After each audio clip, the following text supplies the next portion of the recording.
말씀 구약 성경 사무엘상 4장 12절에서 22절까지 말씀입니다. 구약 성경 414페이지 사무엘상 4장 12절에서 22절까지 하나님의 말씀을 함께 봉독하겠습니다. 시작. 당일에 어떤 베냐민 사람이 진영에서 달려 나와 자기의 옷을 찢고 자기의 머리에 티끌을 덮어 쓰고 실로에 이르니라. 그가 이를 때에는 엘리가 길 옆 자기의 의자에 앉아 기다리며 그의 마음이 하나님의 괴로 말미암아 떨릴 즈음이라. 그 사람이 성읍에 들어오며 알리며 온 성읍이 부르짖는지라. 엘리가 그 부르짖는 소리를 듣고 이르되 이 떠드는 소리는 어찌 됨이냐. 그 사람이 빨리 가서 엘리에게 말하니 그때에 엘리의 나이가 98세라. 그의 눈이 어두워서 보지 못하더라. 그 사람이 엘리에게 말하되 나는 진중에서 나온 자라. 내가 오늘 진중에서 도망하여 왔나이다. 엘리가 이르되 내 아들아 이 일이 어떻게 되었느냐. 소식을 전한 자가 대답하여 이르되 이스라엘이 블레셋 사람들 앞에서 도망하였고 백성 중에는 큰 살육이 있었고 당신의 두 아들 홈니와 비느하스도 죽임을 당하였고 하나님의 궤는 빼앗겼나이다. 하나님의 궤를 말할 때에 엘리가 자기 의자에서 뒤로 넘어져 문 곁에서 목이 부러져 죽었으니 나이가 많고 비대한 까닭이라. 그가 이스라엘의 사사가 된 지 40년이었더라. 그의 며느리인 비느하스의 아내가 임신하여 해산 때가 가까웠더니 하나님의 궤를 빼앗긴 것과 그의 시아버지와 남편이 죽은 소식을 듣고 갑자기 아파서 몸을 굽으려 해산하고 죽어갈 때에 곁에 서 있던 여인들이 그에게 이르되 두려워하지 말라. 내가 아들을 낳았다 하되 그가 대답하지도 아니하며 관념하지도 아니하고 이르기를 영광이 이스라엘에서 떠났다 하고 아이 이름을 이가봇이라 하였으니 하나님의 궤가 빼앗겼고 그의 시아버지와 남편이 죽었기 때문이며 또 이르기를 하나님의 궤를 빼앗겼으므로 영광이 이스라엘에서 떠났다 하였더라. 아멘. 사무엘 4장에서부터 이제 이스라엘이 블레셋과의 전쟁이 시작이 됩니다. 그래서 이 이스라엘은 에벤 에셀에 진을 치고 블레셋은 아벡에 진을 치고 전열을 갖추어 전쟁을 하게 되는데 이스라엘이 블레셋 앞에서 패합니다. 그래서 약 3,000명가량이 죽습니다. 4,000명이 죽습니다. 그래서 이스라엘 장로들은 판단하기를 하나님이 우리와 함께하지 않으셨다. 하나님이 어찌하여 우리를 이렇게 패배하게 하셨는가. 그리고는 이 여호와의 언약궤, 하나님의 궤, 그것을 빨리 실로에서 가져와서 그러면 우리가 이제 승리할 수 있을 것이다. 사람들을 보내서 실로에서 지극히 높으신 만군의 여호와의 그 하나님의 궤를 가져옵니다. 이스라엘 진영에는 이제 사기가 충천하죠. 그리고 블레셋 진영에서는 이제 하나님이 왔다. 하나님의 신. 그 하나님은 애굽에서도 광야에서도 참 놀라운 역사를 이루셨던 분인데 참 큰일이다. 우리에게 화가 된다. 그렇지만 우리가 대장부가 돼서 힘써 강하고 담대하게 한번 싸워보자. 다시 전쟁이 시작이 됐는데요. 이번에는 또 이스라엘이 대패하게 되어집니다. 각기 장막으로 도망가고 사륙이 심히 커 이스라엘의 보병이요 약 3만 명이 죽게 되어지고요. 더 놀라운 사실은 하나님의 궤를 빼앗깁니다. 그리고 제사장 엘리의 두 아들 홈니와 비느하스가 죽습니다. 그래 오늘 본문은 이제 12절에서 그 당일에 그 당일에 이제 어떤 베냐민 사람이 진영에서 달려 나와 자기의 옷을 찢고 자기의 머리에 티끌을 덮어쓰고 실로에 이르니라. 이 베냐민 사람이 등장합니다. 뜬금없이 누구인지는 알 수 없지만, 그러나 이제 앞으로의 진행 상황을 보았을 때 이것은 신학자들은 이제 베냐민 그리고 그 기스의 아들 사울이 이제 왕이 되어지는 이런 과정으로 연결돼서 혹시라도 베냐민 사람 기스의 아들 사울이 아니겠는가 뭐 이렇게 얘기를 하는데 성경은 정확하게 이야기하고 있지는 않습니다. 그러나 이 베냐민 지파가 등장한다는 것들도 이렇게 복선으로 암시적으로 다음 이야기가 진행되는 우리가 추측을 해 볼 수가 있는 것이죠. 당시 이제 전쟁에 지거나 아주 깊은 슬픔, 어떤 국가적인 애도, 어떤 이런 표현들을 할 때 어떻게 하죠? 자기의 옷을 찢습니다. 자기의 머리에 티끌을 덮어씁니다. 그 상태로 그 패배의 슬픔, 전쟁에도 졌고 무엇보다도 이제 여호와의 언약궤를 빼앗기게 되고 제사장 홈리와 비느하스도 죽게 되는 그 슬픔을 뒤집어 쓰고 이제 실로에 도착하는데 이 에베네셀에서 실로까지는 약 30km. 그러니까 아무도 달려도 보통 1시간에 4km 간다 그러면 무려 10시간. 그래도 뭐 빨리 아무튼 이 소식을 알리려고 지금 이제 실로에 도착을 하게 되는데 그때 실로에는 엘리가 길 옆 자기의 의자에 앉아 기다리고 있습니다. 여기 의자는 이제 보좌라는 의미도 있고요. 오늘 본문에는 이 엘리를 사사로 표현하고 있거든요. 그러니까 왕을 대신해서 행정적인 또 정치적인 그리고 종교적인 지도자 그 권위를 나타내는 그 의자에 앉아 있었습니다.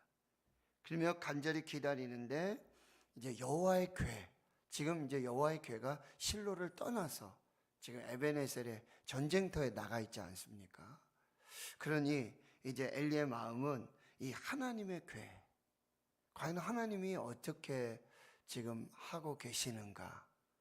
이 부분에 굉장히 관심을 갖고 지금 어떤 결과가 나타나게 될 것인가를 기다리고 있습니다. 이제 이 베냐민 사람이 실로의 성읍에 들어오며 알립니다. 이 사실을 알릴 때 온 성읍이 또한 역시 참 깊은 슬픔에 탄식에 빠지게 되고 부르짖게 되어지죠. 14절에 엘리가 그 부르짖는 소리를 듣고 이 떠드는 소리가 어찌 됨을 질문하게 되는데 빨리 이 사람이 엘리에 가서 이 사실을 알리죠. 15절에 엘리의 나이가 98세고요. 눈이 어두웠어요. 보지 못하죠. 영적인 분별력, 시대를 분별하는, 무엇보다도 하나님의 말씀을 듣지 못했어요. 그래서 하나님의 뜻을, 하나님의 계획을, 섭리를 알지 못했어요. 그래서 그것을 이스라엘에게 전하지도 못했던 영적 암흑의 정말 마지막 사사의 그런 지금 영적인 현주소를 보여주고 있습니다. 저와 여러분의 영적 상태는 어떤가요? 영적인 현주소. 지금 어떤 신앙의 상태인가? 하나님의 말씀을 듣고 있는가? 분별하고 있는가? 깨어 있는가? 우리가 한번 또 생각해 볼, 묵상해 볼 그런 본문이죠. 사람이 엘리에게 말합니다. 저는 진중에서 나왔습니다. 전쟁터에서 지금 바로 돌아왔습니다. 오늘 진중에서 도망을 쳤습니다. 엘리가 급히 질문하죠. 내 아들아, 일이 어떻게 되었느냐? 뭘 물어볼까요? 여호와의 언약궤는 어떻게 됐느냐? 하나님은 어떻게 행하셨느냐? 질문하고 있습니다. 소식을 전하는 자가 대답을 하는데요. 3가지를 말해주고 있어요. 첫째는 이스라엘이 블레셋 사람들 앞에서 도망하였다. 무슨 얘기죠? 이스라엘이 전쟁에서 패배했습니다. 국가적으로 전쟁의 패배의 소식을 알려주고 있고요. 그리고 그래서 백성 중에 큰 살육이 있어 3만 명이 죽었다는 얘기죠. 또 두 번째는 당신의 두 아들 홈니와 비느하스도 죽었습니다. 가정적인 홈니와 비느하스 두 아들이 하루아침에 죽습니다. 그리고 마지막 영적으로 신앙적으로 가장 중요한 하나님의 괴가 빼앗겼다라는 소식을 전하게 되어집니다. 18절에 엘리는 이제 가장 궁금했던 것은 하나님의 괴의 어떤 존재 유무죠. 하나님이 어떻게 행하셨는지 가장 궁금했습니다. 하나님의 괴를 말할 때 엘리가 자기 의자에서 뒤로 넘어져 문 곁에서 목이 부러져 죽습니다. 나이가 많고 비대한 까닭이라고 지금 표현하고 있지만 결국 하나님의 사람 그리고 사무엘에게 예언하셨던 하나님의 예언이 그대로 이루어지는 거죠. 하나님의 말씀이 그대로 이루어지는 거예요. 지금 엘리야가 깜짝 놀라 무슨 것을 놓죠? 하나님의 말씀대로 이루어지니까. 하나님의 예언이 그대로 성취되니까. 그 말씀 그대로. 그렇습니다. 하나님의 말씀은요, 하나님의 약속, 하나님의 계시 그대로 이루어집니다. 이 하나님의 말씀이 그대로 이루어짐으로 그 예언의 성취를 통해서 하나님이 하나님 되심을 드러내시죠. 민수기 23장 19절에 하나님은 사람이 아니시니 뭐요? 시건하지 않으신다. 한 입 가지고 두 마디 하시는 분이 아니에요.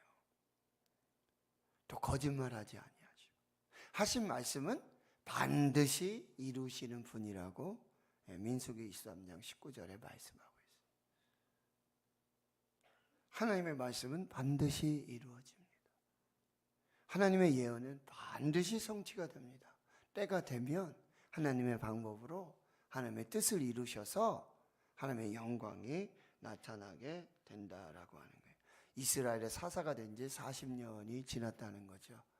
98세니까요. 58세에 느지막하게 사사로서 부름을 받았어요. 근데 여러분 사사기를 통해서 보지만 엘리라는 이름은 하나도 등장하지 않아요. 무슨 의미일까요? 사사로 부름받았지만 이름은 있었지만 존재감이 없었어요. 어쩌면 지금 여기 보세요. 나이가 많고 비대한 까닭이다.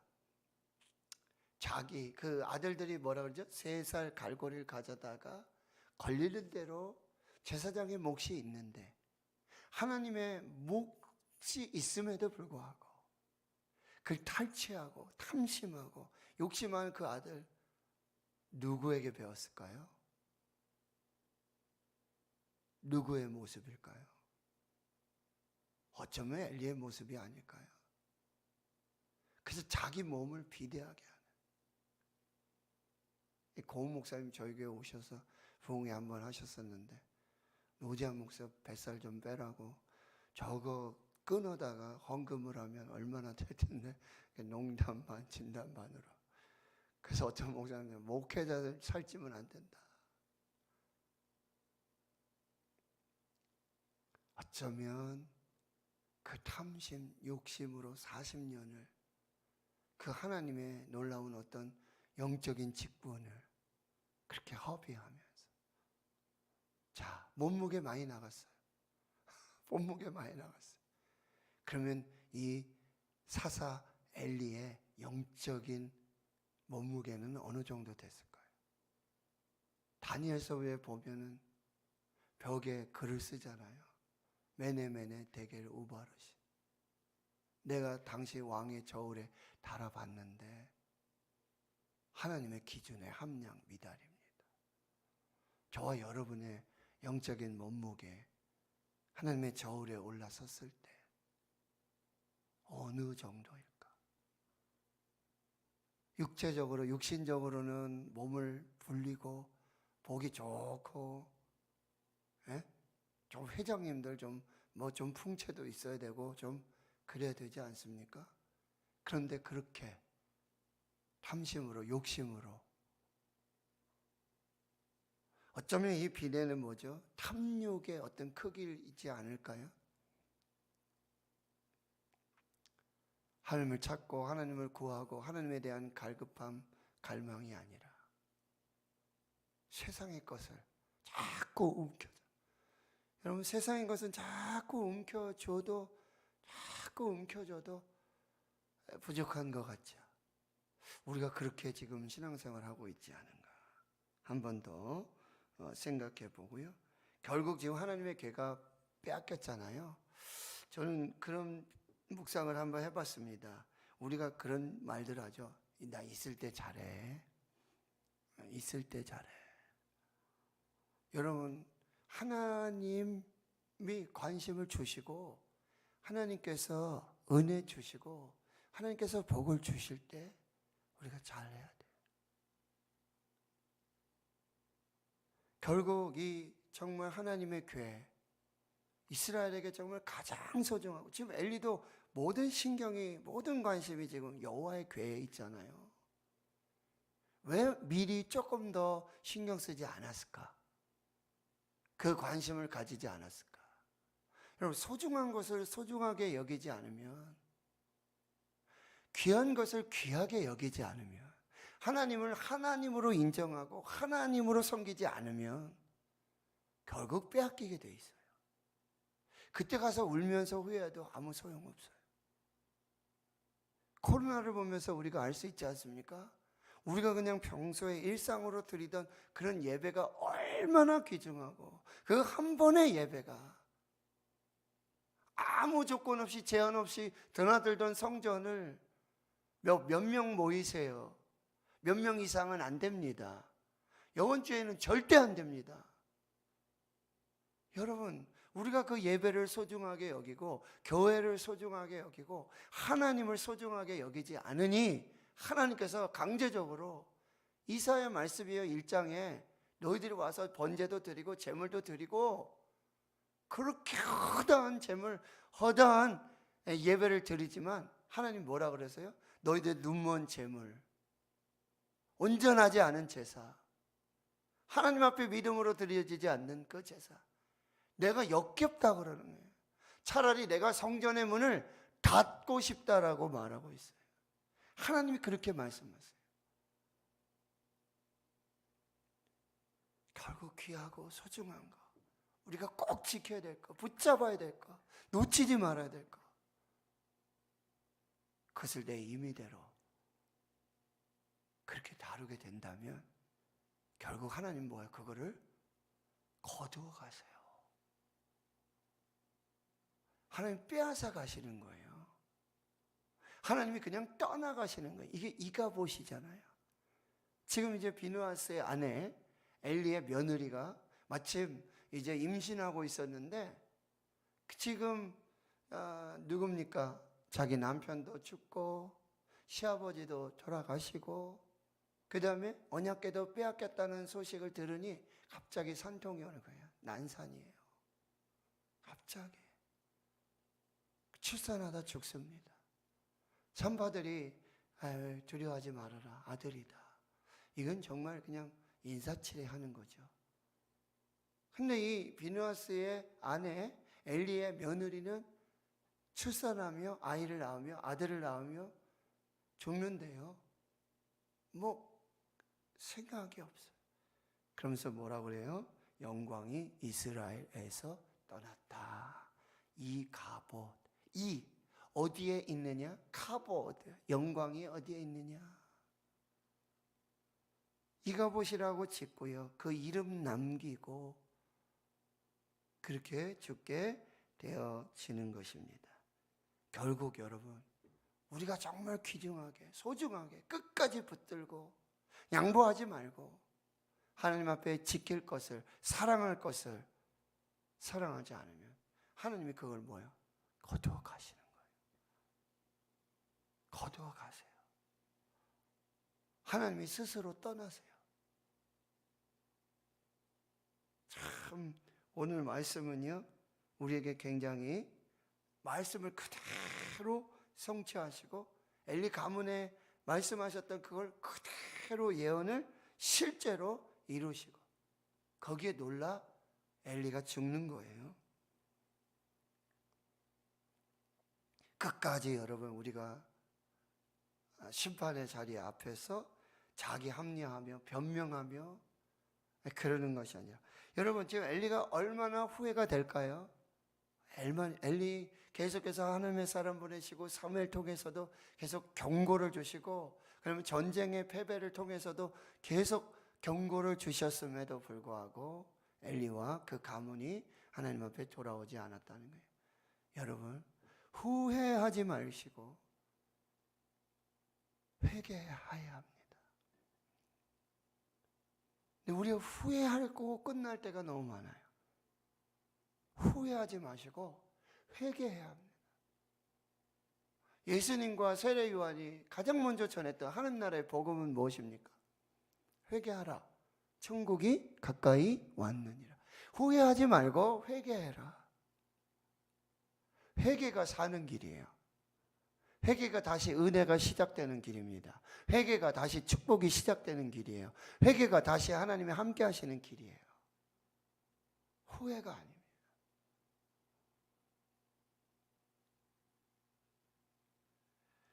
하나님이 그 말씀을 그대로 이루어서 이스라엘의 영광이 떠나가게 하심으로 엘리 가문에 이가봇의 그 증명된 영광이 떠나가심에 불구하고 반전으로 뭐죠? 하나님의 영광이 그렇게 나타나는 거예요. 하나님의 살아계심이 그렇게 증명되고 있습니다. 하나님의 영광이 떠나감으로. 하나님이 이스라엘을 버리십니다. 충격이죠. 하나님이 버리세요. 하나님이 떠나가세요. 자, 오늘 말씀 다시 한번 우리가 마음에 새기고요.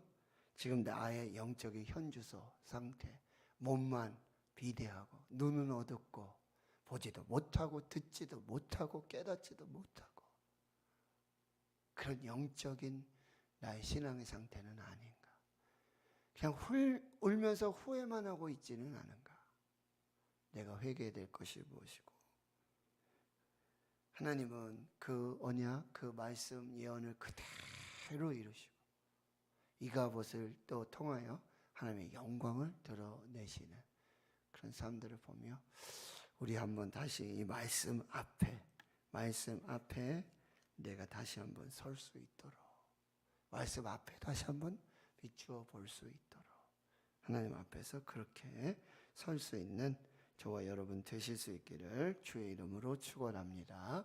하나님 감사합니다. 오늘도 이 새벽 하나님 앞으로 인도해 주시고 말씀 앞에 은혜 보좌 앞에 서게 해 주시니 감사합니다.